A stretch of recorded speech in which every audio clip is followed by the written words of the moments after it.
right, well, welcome back. Episode 2 of Behind the Greens. My name is Nick Bonilla, joined here with Rocky. I feel like by now people should know. I mean, we're two episodes in. They should. You know what?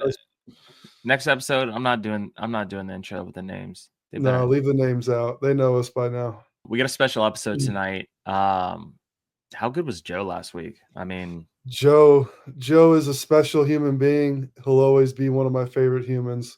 Love that guy to death. So thankful for him. So Joe, if you're watching this episode, thank you for coming on last week, man. We love you. He's got notifications turned on as soon as it drops to watch it. Yeah, we're not going to get too much into our bets tonight because our guest tonight is a pretty special one. Most people would know him as Grill Guy. Yes, sir. AKA Kevin Spies. I think that's how you say his last name, right? Yes, and probably one of my favorite creators on the internet. He is hilarious, man. He has some videos that like I can't breathe when I'm watching them. They're so funny. He's so creative with the ideas of how he, like the LeBron series that he's doing right now. Yeah. I would never have thought of that. And when he posts this stuff, I'm just like, oh, that's so funny. He's like, or even his betting one. I don't know if you saw, it's like explaining betting to my wife. Yeah, it's hilarious. Oh my gosh. It's hilarious. Now he's I actually told him today because he responded to a story of mine. But I was just like, man, I was like, your page was like one of the ones that I remember seeing, and I was just like, man, it made me want to make funny videos. Yeah. And I always have like a special place for, I feel like, people like that who I've been watching for a long time, who, you know, take the time to, you know, come on and be a part of what we're trying to do with this. So I'm really excited to talk to him. He's a hooper. You're a hooper. We're going to talk hoops. Something you're very passionate about, obviously. Now, extremely 1v1, you versus Kev, assuming, you know, ACL intact and he's good to go. You think you got him? I think I can. I mean, when it comes to basketball, man, like I got to stick to my guns. I wouldn't, if you're asking me if I'm going to beat Curry, I'd probably say, yeah, but yeah, I think I could get him. I've seen him. He looks like he's in way better shape than he is in way better shape than he looks, because I've watched his basketball content, and he gets around, moves around pretty good. But man, Kevin's another guy that I met through Joe at a Breezy tournament. Took the time to sit and talk with me and my buddy Nick for a good amount of time, explain that he was basketball coach and all that stuff, and just another really good person in the space that I love, and really excited to show everybody a side of him that you might not know. Yeah, can't wait to get out on the course with him this summer. He was talking about us just like flying out to Vegas. I was like, man, I really hope we got some sponsor money by then. Sponsors, free agents. I have to start selling some stuff around here. Look at all these open spaces in our screen for sponsors. I mean, come on. We could. I mean, it's going to be like the friggin' NBA. Like, I'm just going to get on here now. I'm just going to have like sponsors on the shirt. Like, we got a lot of real estate here for sponsors because you know, we're free agents. So yeah, we just need to pull a Bob and to just pick like a random company and just be like, all right, this podcast is brought to you by Oreos, your favorite Nabisco treats. Yeah, but we're about to bring Kevin right now. Excited to talk to him. So without further ado, Kevin Spies, aka Grill Guy. These Hue bedroom. Yo, lights. There he is. This thing on? it's on. On a podcast, babe. Sorry. That was a good first half right there. Shit, man. What a game of basketball. It's competitive, that's for sure. I just want to say to start out, Joe texts us earlier and he goes, Nick, hammer Donovan Mitchell over on points. And I was like, say less. No, dude. I told Bear Down, you know, Bear Down Cuz? Yeah. Yep. He was like, I don't know if I haven't watched one basketball game, Kev, like what bet? And I was like, Evan Mobley, you can get Evan Mobley for like over 20 points for plus 125. I'm like, they're going to feed Mobley and Allen today because they guard the wings so well. Yeah. Hartenstein is the best defender they have, and he's not going to be able to stick with both of them. So either Mobley or Allen's going off, and it's a better chance it's going to be Mobley. Yeah, Mobley's got like 12 right now at half. So Allen just catches lob after lob. That's all I see that guy do, and block shots. Dude, his footwork is so good. Yeah, Jared Allen has 15 and Mobley has 12. His footwork is crazy. It's crazy to watch.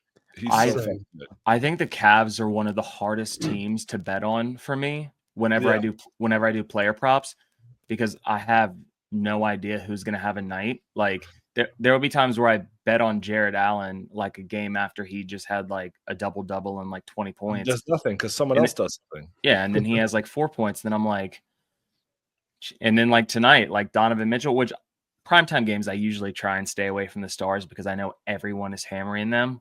Yeah. But, you know, Joe felt confident about it. He actually tried to Venmo me what I paid for the ticket. And I was like, no, dude, I knew what I was doing when I placed the bet. Like, I appreciate the gesture. Dude. Come on, man. That's why it's called betting. It's a risk. But, no, man, we appreciate you coming on. Yeah, dude, I'm pumped. Nick, it's nice to meet you. I know. It's good to officially meet you. In Jersey? I'm in Sewell. It's like 20 minutes from like Cherry Hill. I'm like right over the bridge from Philly. Oh, okay. Yeah, it's not north of Cherry Hill. South. You're south Cherry Hill. Okay. Yeah. So I'm way down here. Yeah, you're like just outside of New York, right? Yeah, I'm up north. But I used to work at the Chili's in Cherry Hill. The one I think it's burnt down. Did you really? Yeah. The one that you posted about. Well, I've worked at a bunch of Chili's, dude. To be honest. Yeah. That's why, dude. I actually, speaking of that, is one of the questions that I wanted to ask you, because when we had Joe on, one of the questions I asked him was like, dude, walk me through what it was like your last day at Wolfgang Puck, where you knew that you were about to start doing this full time. And for you, I kind of want to ask like a similar question, like, I guess kind of walk me through you getting into content and like when it started to pop off, and then kind of like how it was transitioning into doing that full time. Because I talk to a lot of people now that I'm starting to do it, and they're like, how do these people get paid? And I'm like, oh, dude, I got lucky. I'll tell you the whole story, but I got lucky. I never would have done this. Like, yeah, I'll tell you the whole story. Whenever you start rolling, let me know, and I'll. Oh yeah, we're rolling. You're good. We're rolling. Oh, is this the show? Are we on the show? Surprise! This is it. Ready? Yeah, no, I should I do? Yeah, I was gonna. How we do it is we do like the intro at the end, but how do you want to do it? Right? Yeah, let's just vibe with it. Organic. Yeah. So the way I got into it was totally different. I was. It's funny. There's a couple moments. I'm sitting on my couch. I'm a teacher. Yeah. And I'm like, have a private Instagram account, have zero desire or have never even thought about making content. It's 2021 where it's still like a new thing. And I get a text from my friend Scotty Box Office, who, Rocky, you've met a few times. Yep. And he is my wife's friend from college, basically. And I've chilled with him a bunch of times. He's a good dude. Yeah. I love him. And he texts me, he goes, hey man, I have something crazy to say. And I'm like, what? And he's like, I work for the social media company and we're trying to create this millennial grilling show. And every time I think about the quintessential millennial dad, I just picture you. Do you have any interest doing this? And I like laughed at it. And I'm like, I don't know about that. Like, I'm a teacher. Like I'm a teacher and a high school basketball coach. Like that's literally what my life was going to be. And I was happy doing it, like all I ever wanted to be was a basketball coach. Yeah. And I'm like, all right, you know what? I'll try it. It's like the summer. I'm about to go into paternity leave. So I start doing it. It's fine. They pay me like per video, whatever. Like it's pretty bad content. If you look back at it now, it's pretty rough stuff. And then I'm like, my paternity leave's over. So I'm going to go back to school. So I tell Scott, I'm like, Scott, I think I'm probably done with this. And him and another guy at this company they used to work for were like, can we come to your house next week? Like grill us something. Like, let us come to your house. And they basically are like, sat me down and they're like, we'll pay you a teacher salary. What do you get paid? We will pay you that. And you give this basically like give this a year and see where it goes. We'll invest in you. We think this is going to be good. And like, I was like, should I do this? And like, I had a teaching job lined up in New Jersey. I was coaching at Middletown North, New Jersey. I had a teaching job ready for me there. I had to turn it down. I like took the shot. I'm like, when am I ever going to get another chance at this? Yeah. And I just started making content full time, like, and was lucky enough to have a salary way before the page made money, like way before. So that's a crazy story. I never knew that. That's awesome. Yeah. And then I started, and like, the idea was make a show about grilling and just like talk shit, and it'll be a YouTube show and we'll put stuff on. Like, the page Grill Guy is the name of the show. That makes so much sense now, because I always like wondered like if it was just like a joke that like, oh, Dad's Grill, and it's like it's almost like funny, like it's Grill Guy, but you never see him ever grill. Now, like, but it started off as me like doing these recipes. It would be like a 30-minute episode, and it was just me with a camera. I had no idea what I was doing. I put like a lav mic on and like set up a camera and just cooked. And it was horrible. I mean, some people like some of those videos, but it was bad. And then like in between, I just started like filming skits, and that's not what the Instagram page was supposed to be. Yeah. And I just started making skits. And then before you know it, I was known for the skits and like did a little grilling. And then it was like, I just never did grill. I burned a couple turkeys and I never put food on the again. One of my favorite videos. That's so good at the grilling thing. Dude, Nick, I don't know if you've seen this video. I posted every Thanksgiving, but like 2 Thanksgivings ago, I did a whole thing. Smoker, I had 2 turkeys going. It's like my Super Bowl. Yeah. And I like open up the fucking smoker and both of my turkeys are engulfed in flames. Because it was like well done, right? It was like a movie. It was like a movie. Engulfed in flames. It's gonna be a little crispy, guys. Okay. So I had to call like a deli that I know is doing catering, and I was like, do you guys have, it was like 1 o'clock. I was like, do you guys have any turkeys for me? Like, I don't even care if I have to cook it. Like, they're like, we have 1 turkey left and it's hot and it's ready to go. And they're like, it's $150. I was like, done. Yeah. Oh, man. I could never handle the responsibility of like hosting Thanksgiving. Oh, it's very stressful. But you're married, right? Yeah, I'm married. I knew very early on that cooking anything really wasn't going to be for me. When I was like 18, I tried to make like Kraft mac and cheese on the go, and I put it in the microwave and didn't put water in it, and almost like burned my aunt's house down. So that's when I knew. Yeah. Not for you. You got to know your role and what you're good at. That's incredible. That is. I don't think I've ever like talked to any, content creator. That's how they started. That's insane, dude. I got lucky, and I am so grateful. The company's called Doing Things Media. I'm so grateful for them. Yeah, they were great. Yeah. Oh, that makes sense. Is that how you got hooked up with Bob and them? Me and Bob started at Doing Things. Bob started either right before me or right after me. We were like right around the same time. Yeah. Obviously Bob's shit took off, and mine did nothing. Just kind of sat there. Still waiting for it. No, I'm kidding. But yeah, so that's why I do all doing their events and stuff. Because we were in the same parent company. But forever grateful to them for changing my life. So that's insane. What was it like when did you tell people at school, like when they were like, oh, like, what are you going to do? And you were like, oh, I'm going to make skits. Very weird. Yeah. Yeah. Like, it was a day I had to go in there and be like, well, the truth is I still coached at that school. So like, I still, for a year, I didn't teach and I coached. Yeah. And I was still kind of holding on to this, like, oh, I'm just doing this, like, Instagram thing, and I was trying to keep it like hush hush. Like, I was just making money off of it from, like whatever. Like I was like I probably had 50,000 followers and like getting a few deals here and there.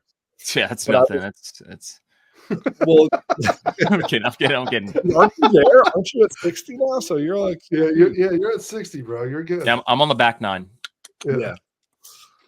So I was still trying to keep it like hush hush, and then like parents of the team of like the kids I could, and I was the head, like as you guys know, high school basketball in New Jersey is big. Like we were covered by like pretty big news publications, and like it means a lot to people in the community, and it means a lot to parents, and so they were like starting to see my shit, and it just got weird. It was like last season I had like a couple parents come up to me and like make a joke about something they saw, and it was really weird for me because I in that role I was totally serious. Like some of my players probably knew, like could get a sense that I have like a sense of humor, but I was a basketball coach. Like we're here for fucking business. Like this is not, you know what I mean? Yeah. And so it got weird, and then finally I had to walk into my athletic director's office and be like, dude, I've been doing this thing. I have to really give it a shot. And that was a weird conversation. He's like, what? He's like, I didn't even know about this. And then like a couple of people in the office were like, yeah, we've seen his stuff. We haven't seen it. Yeah, it's pretty cool. Yeah, like the like secretaries in the office. It was weird, you got like parents walking up to you after the game, like type shit. You're like, I don't know what you're talking about. I'm like, I don't know who you are. It's not me. Kev, what would you say was your favorite thing about coaching basketball? Because I was a basketball coach for 8 to 10 years too, and it was some of the best years of my life, man. I miss it so much, and I was just kind of wondering, like, what was your favorite thing about coaching high school basketball? Yeah, I mean, my first job, I was in public school in Brooklyn, in like near Coney Island. So my kids were coming from difficult situations. So the family, like the only way to explain it is like a family. Like those first 5 years, I mean, those kids and I still talk. Like, so the relationships, it sounds so corny, but it's true. The lifelong relationships that you've built, it's like we all went through something. Like you probably, all of you guys have been a part of a team that was like a championship team, and you're still, or like your favorite season of basketball, your favorite season of whatever sport you played, and you guys have like a tight knit, you have a group chat or whatever, because you're like, oh, we went through this like awesome time in our lives together. I was young. I was 25, 26, 27, 28. So like I was young too. I was young with these kids. So it's like I experienced that stuff with them. So it was awesome. And like we, to toot my own horn a little bit, we were 0-14 my first season. We lost a game by 102 points at home. Oh, shit. But by our third year, we were fourth, and we were the fourth team in the entire city of New York. Was that amazing? Was that Wilt's 100-point game? Yeah, Wilt's. Yeah, exactly. And so it was an awesome time. You're gonna see me pop into the game here, and I hope that they're winning. No, they're up one. They're up one. So how go ahead. No, you go ahead. You finish. I was just gonna say that the relationships for sure is the thing I miss the most. And I know exactly. I literally went to one of my kids that I coached in 2018's house to have dinner a couple nights ago. So like I totally get it. Yeah, it's the best, man. It is. And you were a hooper, Rocky. I was a hooper. I was. The word on the street is Rocky is like a 70% 3-point shooter. Like for real. I found this on Vegas, huh? I think is my camera good? It's just a little blurry. There you go. There you go. Yeah, they used to call me an oh shit shooter. So like if I got it off, everybody was like, oh shit. It was going in. Dude, we gotta play next time. Well, I'm also, being a good shooter, you got to be in shape, and I'm not that right now. So it's going up and down the court a couple times. I don't think I'll be very useful. When I was out there, he was like, dude, if we did a 3-point shooting contest right now, he's like, I kid you not, he's like, I'd probably make 21 to 22 out of 25 shots. And he was like, watch, he's like, I'll call my best friend Nick now. He's like, he's my biggest hater, and he will confirm. Kevin, you know Nick. I hooped with him. You did hoop with Nick. He called Nick, and Nick verbatim was like, listen, dog. He's like, I am Rock's biggest hater. He was like, if he gets warmed, he's like, easy 21, 22. And I'm like, I got to see this. And their other boy, I forget the dude's name, who Brenny, the big guy, Brenny, said the same shit. Was like, no, he is one of, he's like, and Nick's a hooper. Nick is still in great shape. So Nick plays with like 25-year-olds and like is out there up and down, like, which I can't really do anymore. I've never been super athletic, but like, you know, now especially for me, I'm like, there's no shot. But Nick's a hooper, and Nick was like, no, Rocky is different. He's different. Just with the jump shot, though. That's it. I can't play D. I can't dribble. I'm not doing nothing. Don't expect much else from me. I'm gonna set picks for y'all, I guess. I'll know. That's it. Yeah, that's Decoy. it. That's all we need. That's all you need, dude. Kev, I want to ask you, obviously being a hoop guy, give me your all-time starting five.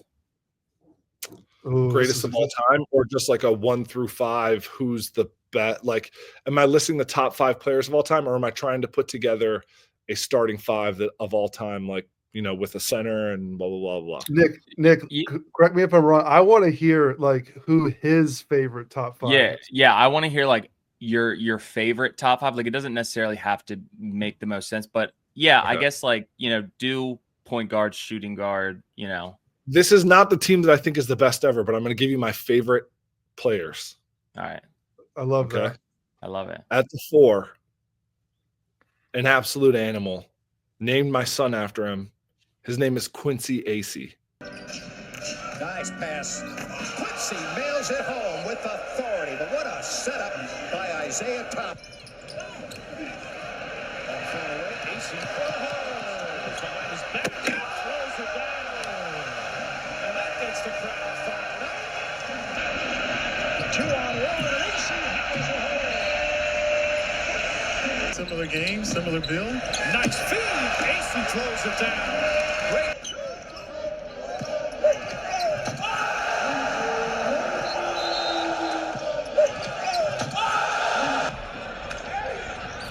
And it's Acey, a clear path to the basket. Right at 10.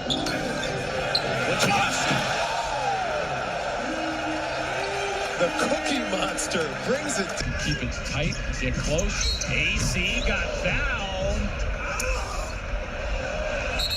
And now a technical foul is issued. Whoa. I don't know if you know this, dude. You should YouTube. You can get clips up. YouTube Quincy Acey highlights. That's a deep cut. That was that mixtape's better be crazy. This dude is a dog. I didn't really name my kid after him, but I've always loved him as a player. And then my wife suggested the name Quincy, and I was like, Quincy Acey's a dog. He's a cool. dog. He's a dog. You got that dog in him. Did he have an NBA stint at all? Did he make it to the league? You got it. I'm telling you, Google Quincy Acey highlights. He's a Baylor boy. It's just him fighting in the NBA. Oh, let's go. It's my kind of guy. I think LeBron James is the greatest basketball player of all time. Thank you, dude. Thank you. I mean, I know what Rocky's going to say. Now, here's the problem with people like Rocky.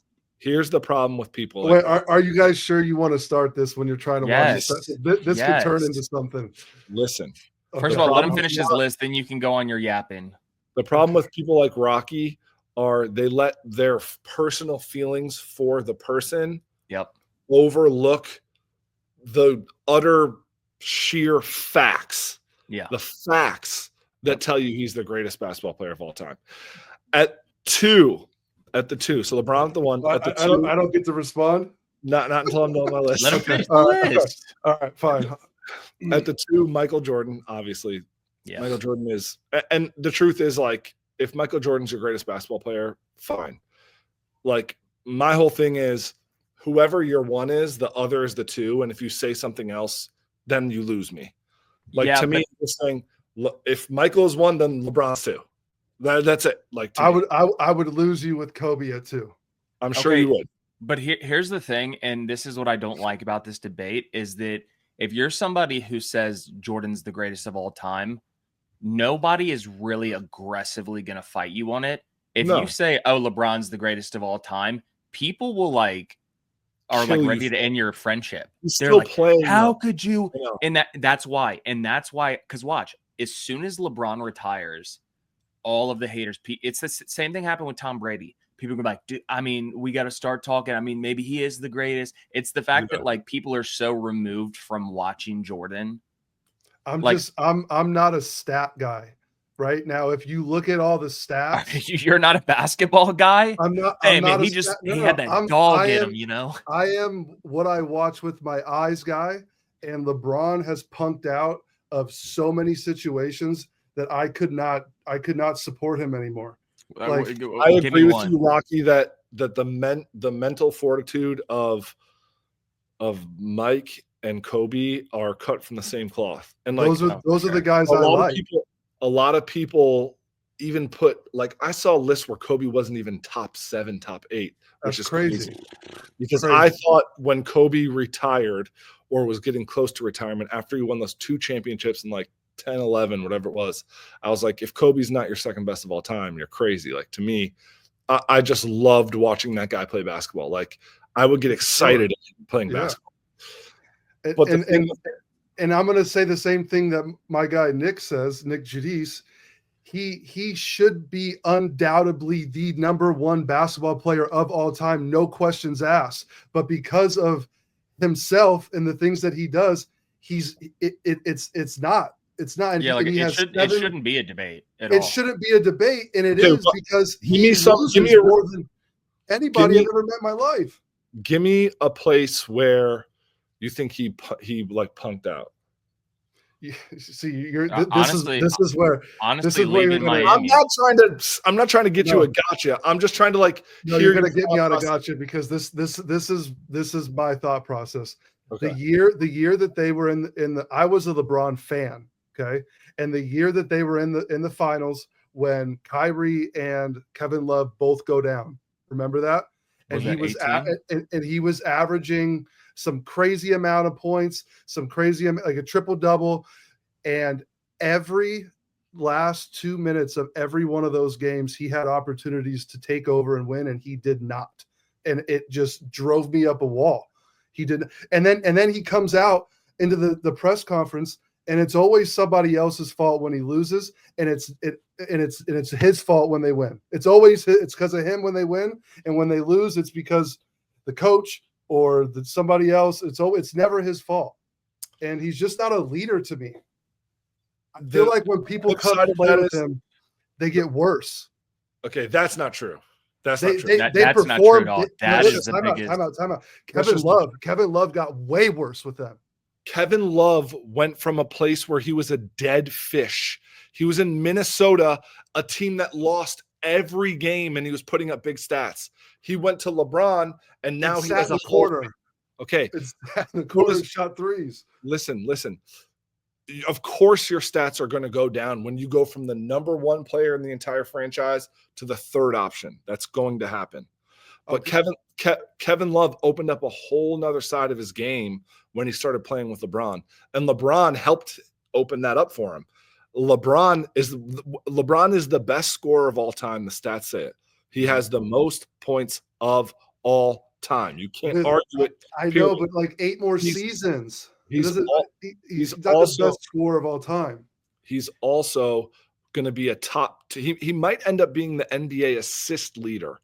That's insane. He's one of the best facilitators of the game of basketball that we've ever seen. I will give you that. 10 straight, or actually it was 8 straight, 10 altogether, 8 straight finals. That's never going to be done. And here's the thing, Rock, is we have to stop acting like Jordan was winning all these titles without Scottie and a cast of Hall of Famers around him, because you know what I mean? Look at LeBron. I feel like has taken teams with less talent way further. Yes. Let me tell you something really quick, Nick. I don't mean to cut you off. When Jordan left the Bulls, guess what that Bulls team did the very next year? They were a call away from the Eastern Conference Finals. Most people in the world think if it weren't for that call against the Knicks, that that the Bulls would have been in the Eastern Conference Finals. So they were a very good team without Jordan. You take LeBron off any of those teams. Look at what happened when he left Any Cleveland. of them. They're not going. They were Yeah, like because they he- were like a he lottery ruins team. franchises. He Well, here's ruins the thing. franchises after he leaves. Yeah, no, don't get me wrong. Attitude wise, LeBron is he's like Aaron Rodgers. You know, I want all the credit. I don't really want the blame. He does make people around him better, obviously. I personally think he never should have left Miami and went back to Cleveland. I think that was kind of like where he was trying to be bigger than the league and bigger than obviously the situation. If he stays in Miami a few times where it's like, all right, yeah, dude. it hasn't worked out everywhere.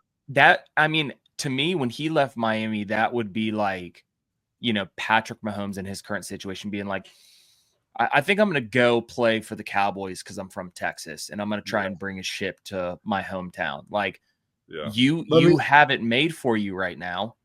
If he stays in Miami, he probably wins 4 of the next 6. Yeah, but I like that he left. I mean, it was dope. It was dope, like story. Trips. Let me ask you guys. Let me ask you guys one question, and then Kev will get you out of here so you can watch this Cavs game. I'm listening intently. No, I know, but listen to me. Listen to this one because I need an answer for this one. Who has played with LeBron and left after their run of whatever team LeBron's been on and has gotten better? We didn't even get his full list. I love it. You're making my point. He won with Kyrie. Kyrie can't win anywhere, and LeBron won with him. But what I'm saying, but hear me out. This is my point I'm trying to make with this. When you go and play with LeBron, you do what he needs you to do. You do what that team needs you. So it ruins these guys for when they leave, is my thing. So when they leave and they go back on their own and they played where Kevin Love has to sit in the corner for the whole game and just wait for the ball to come and shoot threes and rebound. And then now LeBron's gone and they're like, what do I do now? Kevin Love has had a great career after LeBron. This dude was still getting buckets on Miami. I just saw that he was still in the league like 2 days ago, and I bet on Miami. I had to watch it. Well, guess what? You can leave LeBron and go join the Miami Heat or the Sacramento Kings and never have to worry about winning a championship. Do that then. Get all the stats and the points you want. Go somewhere and die. But guess what? If you're going to be on a team with LeBron James, you're going to be a contender, and you're probably going to be in the finals or the conference finals. Like. And also, at the end of the day, the dude is 40 and he's doing things. I agree. I agree. You can't argue that nobody has been greater for a longer period of time than LeBron James. Because when Michael Jordan was like 38, he was on the Wizards averaging like 15. I agree with that. Well, the truth is, in his last season, he was 40 years old. Michael Jordan, he was 40 years old. He played 82 games. Because I've had this argument. He played 82. I mean, who hasn't? 82 of 82 games, and he was averaging like 21 or 22 points a game. Damn. But the problem was he was 40, but he was only in season like 16. That's impressive. That's a real life fact check right there. Let me double check. This guy knows his stuff. Michael Jordan stats. I've had this argument so many times. Like, do you want to know what it truly comes down to? I was a LeBron fan, and I like to talk, right? So he's going to win, and he let me down so many times that I just couldn't deal with it anymore. It comes down to the fact that Michael Jordan 20 points a game. Okay, Michael Jordan golf. Let me ask you a genuine question. You got to look at yourself in the mirror, and you got to be honest. Okay. This is a question I'll always ask. I'm ready. Inevitably part of it. And just be honest. Okay. What role does politics play in you liking or disliking LeBron James? Like politics as far as like his politics versus maybe none. Zero. Because there's a lot of people that say that, and I agree. I know you, so like I know that that's probably the case. But I've hated him for longer than what I knew how he is. There's a lot of people who are white dudes in their 40s, right? Mm-hmm. Who hate LeBron and they know nothing about basketball and they'll just crush LeBron. And it's like, you don't like him because like he's on CNN as like a pro CNN guy and you're not. Absolutely not. I am a diehard basketball fan who loves basketball more than I don't You've want made to an say objective anything. decision about who I you like. I was a diehard fan of him, and Yeah. I just feel like he let me down so many times to the point where I couldn't support it anymore. And I do feel like it has nothing to do with his politics. I was the opposite. I used to hate LeBron. I was Kobe. But I'm coming around. I'm coming around to him. And like, you will probably more. Because I am coming around to the fact that he is 40. He's still coming down the lane and tomahawk windmilling with his left hand on 7-footers, and he is still playing at one of the highest levels in the league. So like I can't ignore that. But when we talk about, I respect that. But when we talk about, like, to me, I got MJ way up here. I got Kobe and LeBron are where the argument is for me. I just have to say this too, and I don't care. I will go to the grave making this argument. Michael Jordan did not play against the generational talent that LeBron played against. I don't care. Dude, do that. Michael Jordan never played against a Steph Curry. He never played against a Kevin Durant. I don't want to hear it. I'm with you. And all you got to do is just go back and watch. Like, I watch a lot of NBA TV where they play these old games. Bro, the basketball is just worse. It's bad.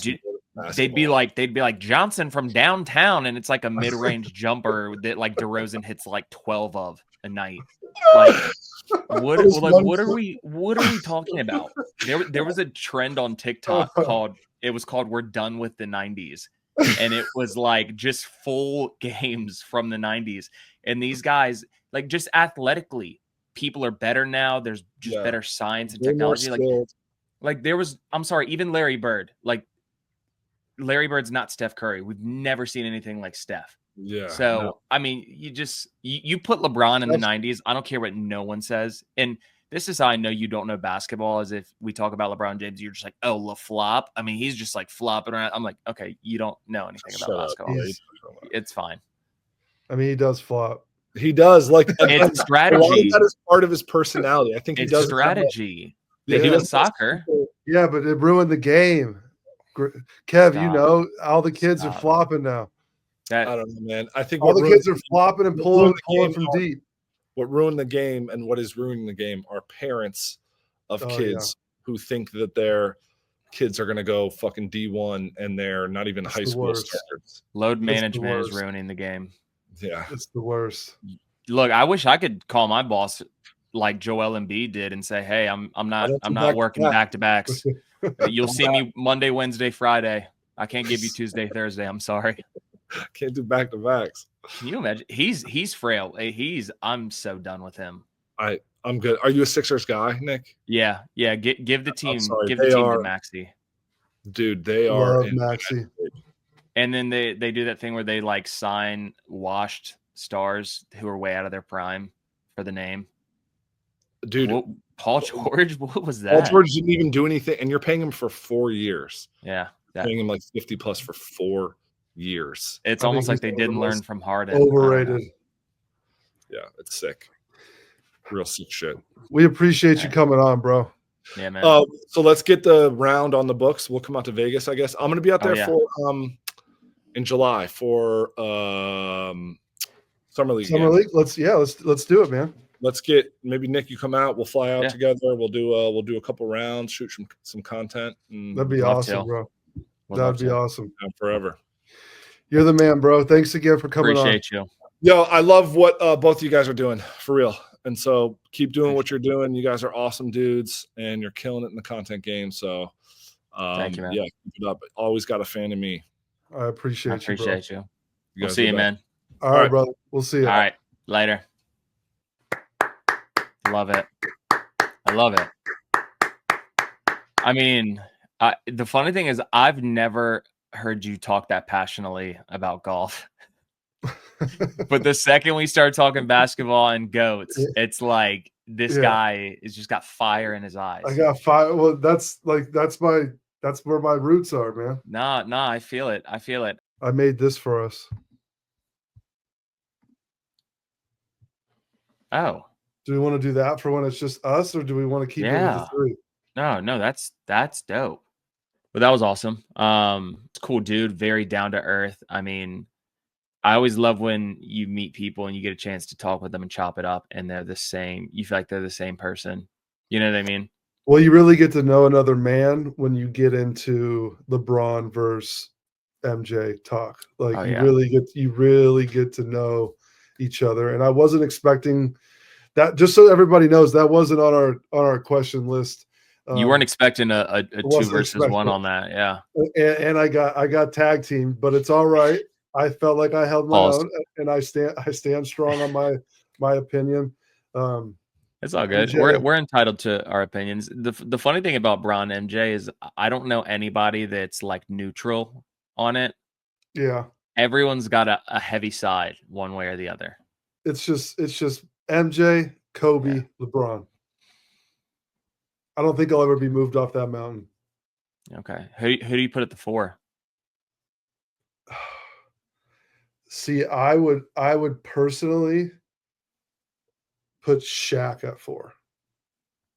Yeah, I mean that's And not then like a hot and then take. I would come in with Curry at 5. Yeah. No, Which will yeah. catch some heat because I'm not a Magic fan. I'm not a Bird fan. I'm not a Kareem, Wilt, all those guys. Like, get out of here with that. Robert Ory. No, not a Robert Ory fan. That's the dope thing that I love about this pod too is we're gonna have the chance to talk to people that are in the golf space, but that might not be quote unquote golf content creators or golf influencers. Yep. Dude, we have a friggin' stacked roster for the first season of this show. I'm really excited for it. Do you want to give people a sneak peek or a hint of who our next guest is, or should we leave it a mystery? But we will see you guys next time for another episode of Behind the Greens. Make sure you guys like, subscribe, all that content creator stuff. Make sure you guys do it because share share this because these people are famous and we're just a couple guys. So just a couple guys. So we will see you guys next time for another episode of